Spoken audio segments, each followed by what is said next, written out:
మన గుంటూరుకి వేగా jewellers exciting offers తో April 16న శుభారంభం.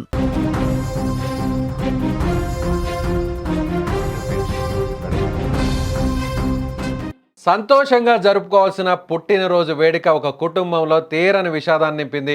స్నేహితులతో కలిసి పార్టీకి వెళ్లిన యువతి తెల్లారేసరికి విగత జీవిగా మారడం విశాఖ నగరంలో తీవ్ర కలకలం రేపింది.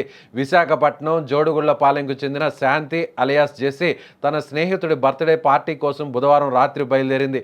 ఆ రోజు రాత్రి కుటుంబ సభ్యులకు చెప్పి వెళ్లిన జెస్సీ తిరిగి వస్తుందని ఎదురు చూస్తున్న వారికి తెల్లవారుజామున ఒక చేదు వార్త అందింది. జెస్సీని మెడికవర్ హాస్పిటల్లో చేర్పించామని ఆమె స్నేహితులు ఫోన్ చేసి చెప్పడంతో కుటుంబ సభ్యులు హుటాహుటిన అక్కడికి చేరుకున్నారు. కానీ అప్పటికే జెస్సీ ప్రాణాలు కోల్పోయి విగత జీవిగా పడి ఉంది. ఈ ఘటనతో కుటుంబ సభ్యులు షాక్కు గురయ్యారు.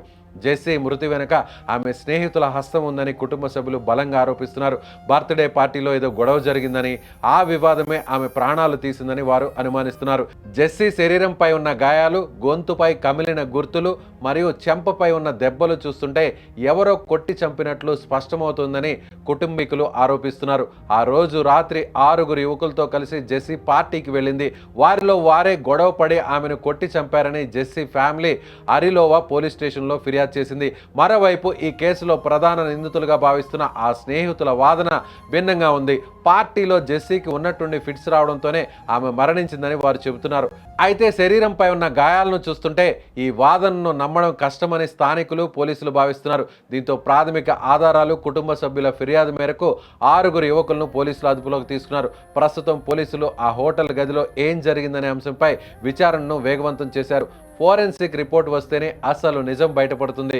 మృతురాలి కుటుంబ సభ్యులు మాత్రం తమకు న్యాయం జరగాలని, దోషులను కఠినంగా శిక్షించాలని కోరుతున్నారు. సరదాగా వెళ్లిన యువతి ఇలా శవమై రావడంతో ఆ ప్రాంతంలో విషాద ఛాయలు అలుముకున్నాయి.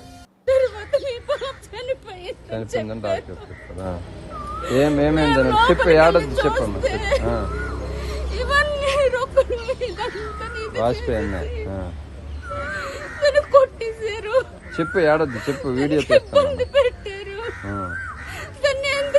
ఎవరు తెలుసు? ఆ పేర్లు తెలుసా? వాళ్ళ ఫ్రెండ్స్ ఎవరో కొన్ని పేర్లు తెలుసు మీకు? జశ్వంత్, సాయి, లక్కీ, అమ్మాయి లక్కీ. సాయి అని అడిగారా? సాయికి అడిగావమ్మా ఏమైందని? ఏం చెప్తాను? ఫిట్స్ వచ్చింది. లోపలికి వెళ్ళేటప్పటికి మేము నీళ్ళు తాడానికి వెళ్ళేటప్పటికి హ్యాంగ్ చేసుకుందన్నారు. నా కూతురు అంత బలహీనం కాదు హ్యాంగ్ చేసుకున్నట్టు. నా కూతురుని ఎవరో ఏదో చేశారు. వాళ్ళ నాన్న చనిపోయేటప్పుడే స్ట్రాంగ్ గా ఉన్నది. కానీ నా కూతురుని ఎవరైతే అన్యాయం చేశారు. ఎవరు చెప్పారు మీకు? నరు సాయి కుమార్ చెప్పారు. నరు సాయి కుమార్ ఎవరైతే నాకు నా కూతుర్ని ఇబ్బంది పెట్టి యాక్షన్ తీసుకోమని ఆర్లో స్టేషన్ లో కంప్లైంట్ పోలీసు చెప్పాం. వాళ్ళైతే యాక్షన్ తీసుకున్నారు. వాళ్ళందరినీ పట్టుకున్నారు. తర్వాత మీ పాప చనిపోయిందని డాక్టర్ చెప్తారా?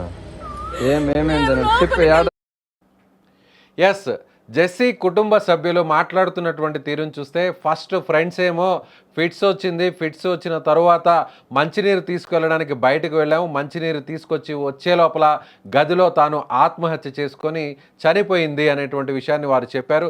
అలా పొంతన లేనటువంటి సమాధానాలు చెప్పడంతో ఖచ్చితంగా వాళ్ళ ప్రమేయం ఉంటుంది. ఆత్మహత్య చేసుకునేటువంటి పిరికి పంద కాదు తమ జెస్సీ అనేటువంటి విషయాన్ని ఆ కుటుంబ సభ్యులు రోధిస్తూ ఇప్పుడు మీడియాకు చెప్తున్నటువంటి తీరు ఇది. సో ఖచ్చితంగా 6 విచారిస్తే ఖచ్చితంగా వాళ్ళ ప్రమేయం ఉందా లేదా అనేటువంటి ఒక క్లారిటీ కూడా వస్తుంది. 6 మంది అసలు ఆ గదిలో ఏం జరిగింది, బర్త్డే పార్టీ టైంలో సో అందరి మధ్య ఏదన్నా ఒక వివాదం చెలరేగిందా, వాంటెడ్గానే జెస్సీని ఆ పార్టీకి పిలిపించి పథకం ప్రకారమే హత్య చేసి ఉంటారు అనేటువంటి అనుమానాన్ని ఇప్పుడు జెస్సీ కుటుంబ సభ్యులు వ్యక్తం చేస్తున్నారు. నిజంగా ఇంట్లో నుంచి వెళ్ళినటువంటి జెస్సీ, పార్టీ పేరుతో బయటకు వెళ్ళినటువంటి జెస్సీ ఇలా తిరిగి శవమై వస్తుందనేటువంటి ఆలోచనను తాము ఏమాత్రం చేయలేదు. ఖచ్చితంగా మా కుమార్తెను ఎవరైతే ఫ్రెండ్స్ ఉన్నారో ఆ 6 హత్య చేసి ఉంటారు. సో పోలీసులు తమదైన స్టైల్లో విచారణ చేస్తే వాస్తవాలన్నీ కూడా బయటకు వస్తాయి. మొదటేమో అనారోగ్యంతో చనిపోయిందన్నారు. ఫిట్స్ వచ్చేటువంటి క్రమంలోనే ఊపిరి ఆగిపోయింది అనేటువంటి విషయాన్ని చెప్పారు.